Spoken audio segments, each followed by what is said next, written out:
What's new, everyone? Coach P here with our next read aloud from our March Madness book bracket. And we have another non-fiction read aloud today. This is What Do You Do If You Work at the Zoo by Steve Jenkins and Robin Page.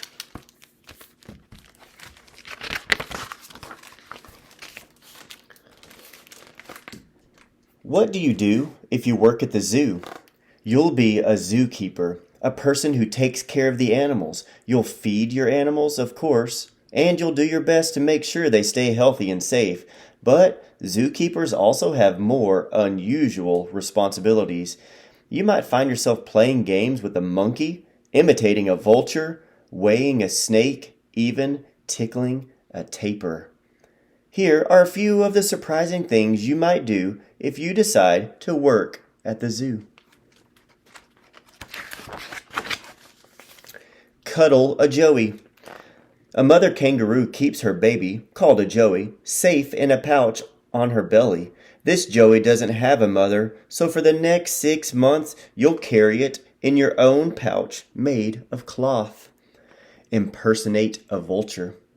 This king vulture chick is being raised in a zoo, but when it is old enough, it will be released into the wild.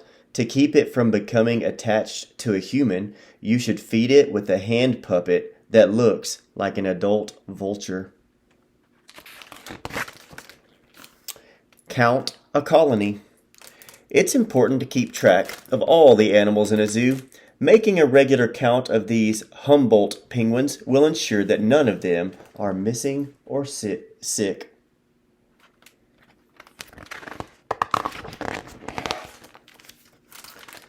Give an elephant a pedicure. An elephant living in the zoo doesn't walk miles every day like its wild cousins, so its toenails don't get worn down. This elephant is trained to hold up its feet one at a time so you can file down its toenails. Brush a hippo's teeth. A wild hippopotamus feeds on grass and water plants that don't get stuck in its teeth, but the fruits and vegetables it eats in the zoo can get trapped and give the hippo cavities, so you'll need to give its huge tusks a regular brushing.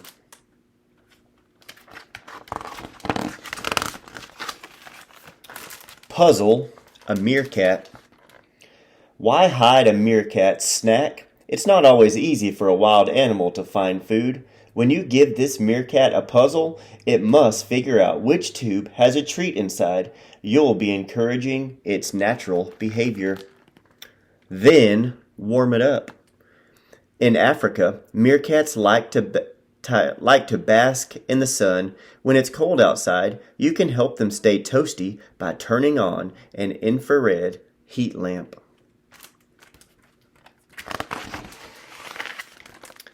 Serenade a seal. If you're a musician, try playing a tune for a seal. The music seems to calm it down. Tickle a tapir. A wild tapir rubs its body against a tree to remove ticks and other parasites. In a zoo, it doesn't have to worry about parasites, but the tapir still likes a good rub, and it seems to enjoy a gentle scratching with a rake.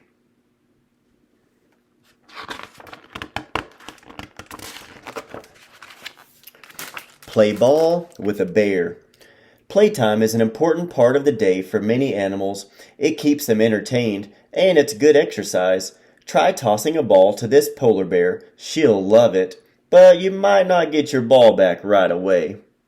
And pass to a rhino. How about playing soccer with a rhinoceros?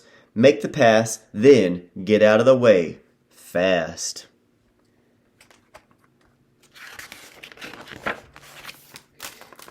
Train a dragon. How do you get a dangerous giant lizard to climb into its cage so a vet can give it a checkup? Train it to pursue a red ball on a stick to get a reward. When the Komodo dragon follows the ball into its cage, give it a dead rat. What a treat.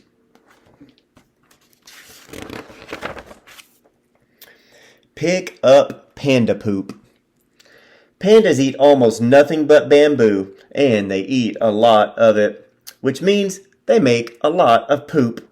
So get your shovel. It's a dirty job, but somebody has to do it. And not just for the pandas. Zookeepers clean up after all the animals in the zoo. Don't make this at home. When it's hot, kids aren't the only ones that like popsicles. Zoo animals get fruit sickles, fish sickles, and meat sickles. You can make a hyena happy with a blood sickle.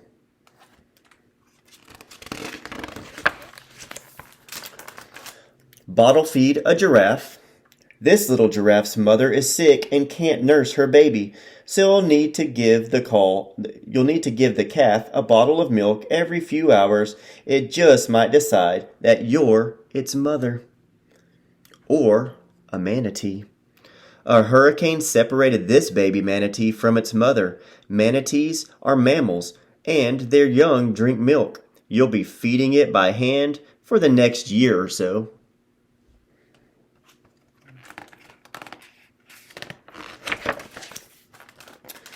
Size up a guitar fish. If you know how to scuba dive, you can measure this guitar fish, a close relative of the shark. Keeping track of an animal's size lets you know if it's healthy and growing properly.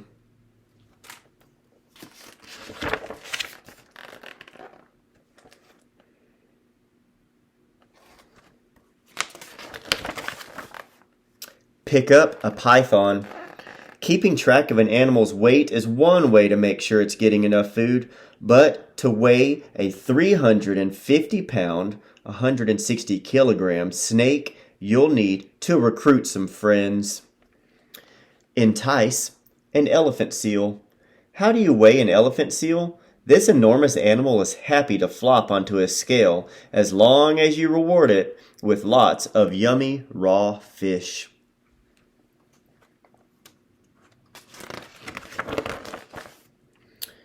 Introduce a friend.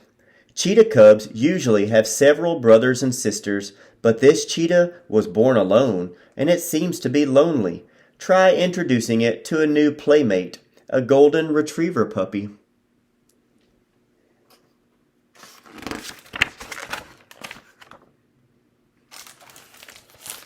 I hope you enjoyed our nonfiction read aloud.